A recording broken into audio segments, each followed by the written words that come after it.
I would certainly be looking forward to much more team Deathmatch. Oh my god, dash match. Oh, we just created a new catchphrase. Dash match. Because there's so many dash bots around. Get it? Oh man. Alright, let's forget that real quick.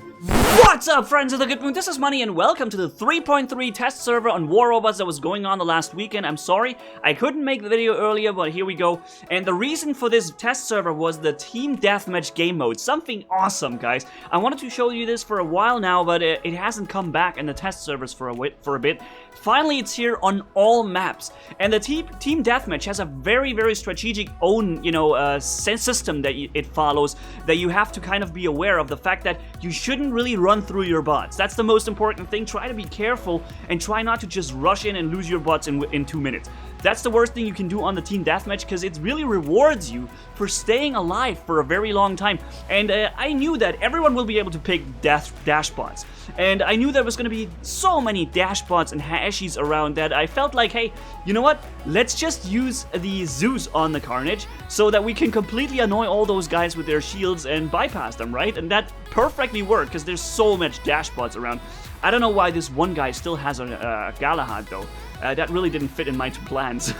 But yeah, so also Inquisitors, people could use as many Inquisitors and Dashbots as they wanted during this test phase, and that's hence, why you saw so many of them, and why I felt like I needed to counter it. And, one thing that is really, really worth considering here on the Team Deathmatch mode is, if you try to stay alive for a very long time, this guy's, by the way, following me the entire match, I don't know why he wants that Carnage. One thing that you need to keep in mind, when you stay alive for a long time in the Team Deathmatch mode, nothing is going to make the round end until the last bot of one team is destroyed, right? So no beacon bar. That means if you're staying alive longer with one bot, that means you have the other bots longer for yourself to play with later, right? You're gonna be using all your bots in 95% of all cases, and that's the really great thing about this Team Deathmatch mode, that there's no more matches ending, even though you still have 5 or 4 bots left to play with, or 3, because you just were so good or careful with the first one. And yeah, you could now say and argue, okay, now everyone is just going to be sniping, and then they will be alive for a long time and not run through their bots. That's not going to work so much, guys, because you have the capability of spawning everywhere on the map.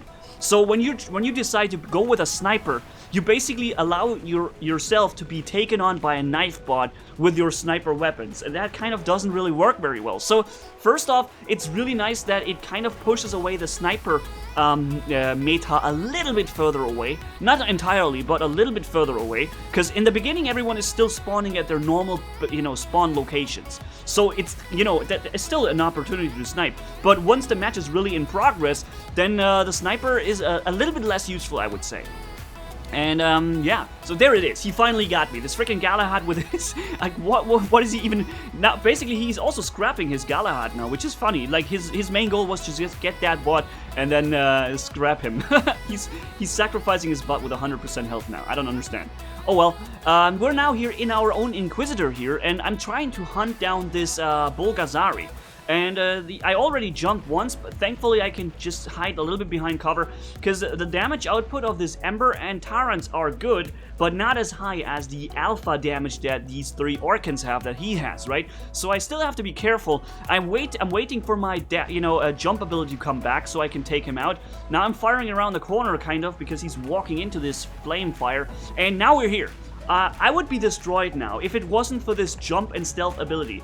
During the jump and 5 seconds after the jump, you have this stealth ability that protects you. And that's why I can still sit here and fire at him and only have to walk behind the cover when my stealth ability ends. I need to really be accurate here with my fire if I want to survive this encounter, and thankfully I was able to survive it. I want to show you this specific situation because it shows the strength of the Inquisitor. Look, there's another half dashbot coming in with full shielding.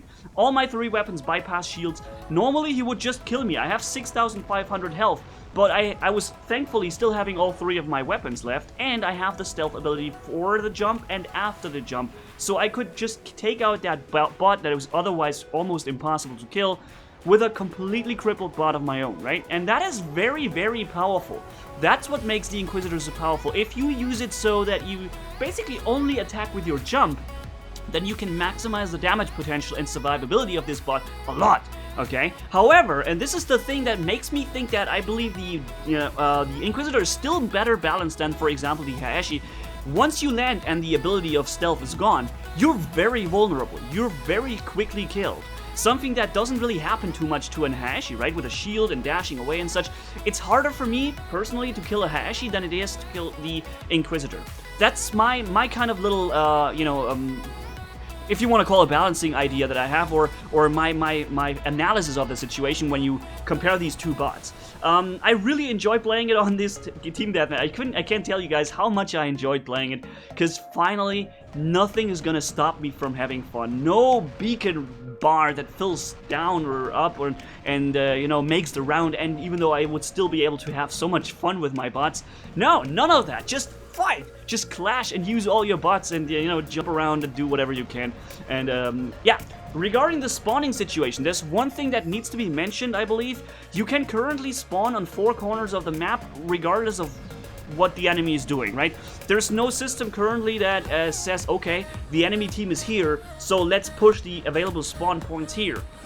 You can basically spawn in the middle of all your 6 enemies if you want to, and that is. It's kind of cool in some situations. It is. Look at this. This is what, by the way, what happened when you had a dock bot and it got killed. It would just stand around and weapons were gone. It was funny. But yeah, regarding the spawning situations, guys, there was a suggestion given already by Pixonic in the test form, and I supported this one and said this is probably the better way to go. And they suggested that maybe you should be able to capture beacons like in Beacon Rush, and then those beacons serve as spawning locations, so you still have that strategic aspect to the game where you still have to capture the objective to be able to use it as a spawn, right? But no progress towards a beacon bar, right? And that is a really cool thing that was actually already suggested by Pixonic, and I felt like this is the better way to go right now than a completely just always free spawn on any location on the map. And here, by the way, we kill 30 bots of the enemy team, right? 5 bots per player, 6 players altogether makes 30 bots. So when you see 30 up here, it means you have won.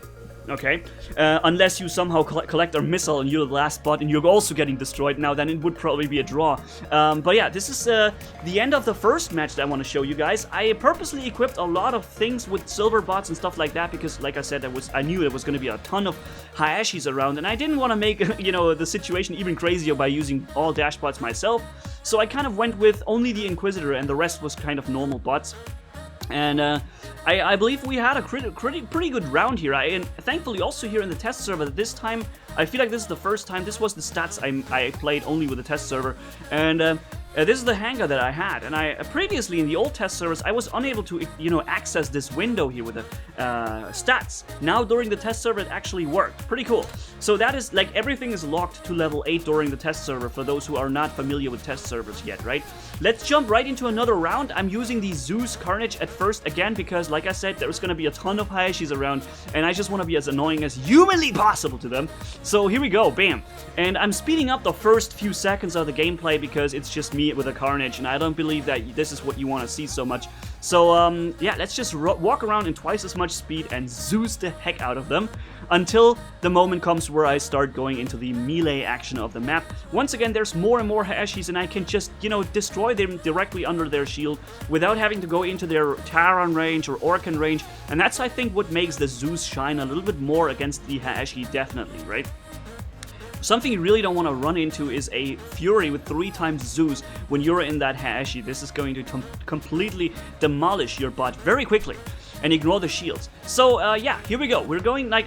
This is what I do here on the Team Deathmatch. I'm trying to stay alive for a while, right? Trying not to rush through my bots like crazy. I'm trying to make as much use out of them as possible. We're back in normal speed in case you you couldn't tell. So yeah, I have this Hayashi focusing me completely.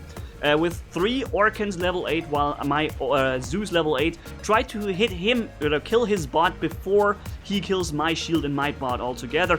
And it shows that this Hayashi is actually not that much more crazy when it comes to killing me than I can kill him.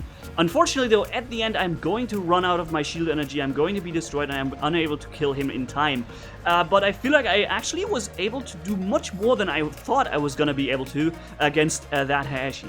Anyways, let's jump into my Inquisitor and just get some kill. Boom, kill number 1, okay? We're gonna continue this, because there's like a whole bunch of kills coming up in a second. Here, alright, Sen, let's go and fight this guy. He had to turn around because I activated my stealth ability and my jump, so he couldn't target me anymore, and thus he had to search for himself for another target, because he wouldn't really be able to do much damage to me. Alright, kill number 2, bam! Then we go, kill number 3, right away, the next one. Then kill number 4 comes jumping in at the right time. Boosh, there he goes. Dude, this is so awesome. What's going on here? Kills over kills over kills, just all one after another. There's a guy right there that I want to get. Let's see what he has. All right. I'm firing my Tyrants empty so they can reload. Unfortunately, this is what was I thinking? Like, okay, let's make my weapon reload right when the encounter starts. That's a good thing. Yeah. Obviously, I somehow thought there was going to be a cover between him and me, but what cover would that have been? I don't know. Anyways, we got him down thanks to the fact that the Ember still penetrates all kinds of shield. Energy shield, physical shields, all of them are being penetrated completely by the Ember. But, as you can see here, the weapon itself isn't insane when it comes to the damage output, okay? It's so that it deals quite good damage, and it's still, if you ask me, maybe a bit too powerful since it really ignores any kind of defense whatsoever. I think for this ability it must probably be still a little bit tweaked.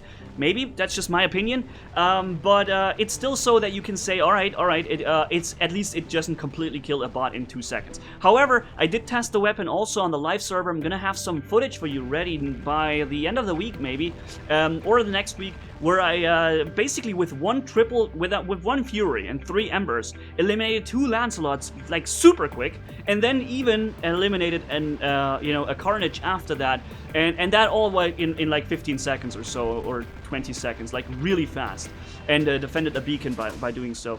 I'm gonna show you this really soon, guys. It was an amazing moment that I had there, but it also shows that the Ember is currently, if you ask me, a little bit too powerful still.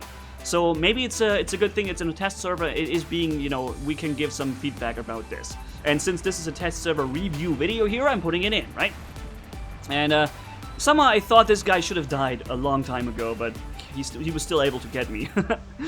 Oh man, yeah, but as you can tell, tons of dash bots around on the test servers because everyone could choose them as many as they wanted to, and very few Inquisitors. Very interestingly, like most people seem to choose the dash bots, mostly the Hayashi, before the Inquisitor, which is an interesting development since the Inquisitor is actually the more latest bot, like newer bot, right?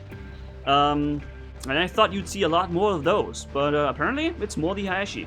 Now, I'm not sure what this guy's doing. I thought he was firing at somebody behind me, but there was no one behind me. And I realized he's just trolling a little bit, and I don't know, maybe he recognized me or something. I guess that is what happened. Like, I don't understand any... See, Aphid, boom, no damage. Okay, it's no problem because he was dashing away, so I didn't expect to do damage with the Aphids. Something I want to show you, and also very nice that it's here. By the way, there's an enemy right there, dude. You could just help fight him instead, right? Just saying. But yeah, so the Aphids is something that I want to show you guys. It seems like, and that's my testing, that the Aphids just can't deal damage to an Hayashi. It just doesn't work. Alright, the first fire, of course, goes directly into the shield of this Hayashi. It's clear. Thankfully, that guy is dead now. The next shot, I'm actually purposely testing this. I'm firing my Orkans at him now to deplete the shield, and then firing the Aphids. Look at this. Whoosh! He wasn't even moving very fast, and we have done 0 damage with the Aphids. They always seem to fly at the foot of the Hayashi and then into the ground next to him. Even if he's just walking really slow. Here's another one. Boosh, 0 damage. Okay, he was walking sideways, yes, but normally you still deal some damage. And I have another situation that I want to show you right here. Gonna quick interruption of this video. Here, I'm firing my Orkans at them just to test that really well. Normally you fire, but here, look at this. Boom, 0 damage. He was not even moving sideways. He was moving away from me and not even very fast. And I've done 0 damage. Somehow I think there is a problem with Aphids trying to hit the Hayashi. Maybe also Kumeho, I'm not sure. But definitely the Hayashi doesn't seem to take any damage from Aphids. Maybe unless it's completely stationary, but that is very rarely the case, right? So maybe something to look into, and since this is a test server review, I felt the need to put it into this video as well, since we're trying to find bugs and things like that, right? And one very funny one that happened to me, actually this was the first round I played on my test server. Look what happened to my dog. I lost my weapons, and now I'm walking around without any weapons at all, and I have 0 health. Zero. And I'm actually same as the Schütze was in the previous test server, or the second last. You cannot be killed. Like, I have a 100 unlimited amount of health, right? See that? This is so funny, and he realized that, so he's just kept walking away. But I could block him, or I could just keep walking behind him like all the day. And what's really interesting is also that the weapons, they are laying right there on the ground, and they're still aiming at him, or aiming at where I'm aiming at. Look, pay attention to the weapons. This is so funny. Look. Oh, they aim all the time exactly to where I'm aiming at. And I'm not sure what would have happened if I had hit fire. I didn't see that, and I didn't hit fire. I should have hit the fire button and see if they would still fire. That would be so hilarious. Anyways, guys, that was the test server that we have this weekend, and you know, as usual, you're gonna get this one every week when there's an interesting test server up. Then you're gonna get this summary of mine. Yo, I would be looking forward to a lot more Deathmatch from now on the live server, on the test server, everywhere, because I really enjoyed it. The only thing is the spawning system needs to be, you know, tweaked a little bit still. Maybe the idea with the Beacon Rush spawning system, it's a really good one, and I think that should be tested maybe for the next week. And yeah, hopefully you enjoyed it, and if so, then leave a like and comment down below, and if you haven't already, hit subscribe as brutal as a man can hit for more. Thanks for bearing with me, you guys are awesome, as always. Manni-Gaming signing off. Ah! Ouch! Ooh, desk. Bye-bye. I would certainly be looking forward to much more Team Deathmatch. Deathmatch. Oh my god, Deathmatch. Oh, we just created a new catchphrase. Deathmatch. Because there's so many dash bots around, get it? Oh man, alright, let's forget that real quick.